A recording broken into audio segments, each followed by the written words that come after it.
Բարև ձեզ, ես Շարակ Յուրեղյանն եմ, Հյուսիսային դպրոցի երկրորդ դասարանից։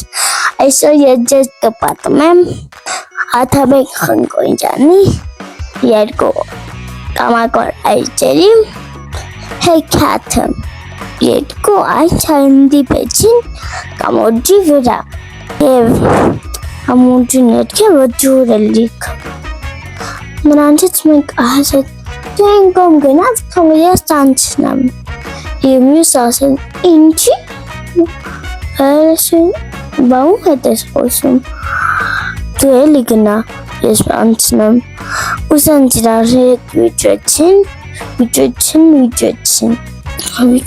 ասեցին. «Դու գնա այն կողմ, թող ես անցնեմ»։ Մյուսն ասաց. «Դու գնա այն կողմ, ես անցնեմ»։ Այսպես իրենք վիճեցին, կամուրջը ջարդվեց և նրանք ընկան գետի մեջ և գետը նրանց տարավ։ Եվ այս հեքիաթը նշանակում է, որ ընկերները պետք է իրար հավատարիմ լինեն, որ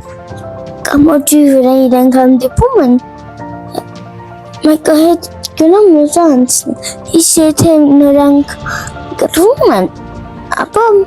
կարող է մեկը մյուսին վնաս տա և իրար հետ կռվեն։ Իսկ հիմա ես ավելի լավ կբացատրեմ։ Այս հեքիաթը ձեզ բացատրում էր, որ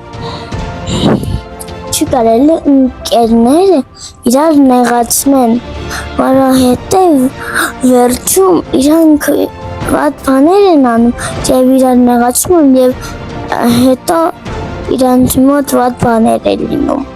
Եթե դուք լավ բան անեք, միշտ ձեր մյուսները լավ բաներ ձեզ հետ կանեն։ Ցտեսություն։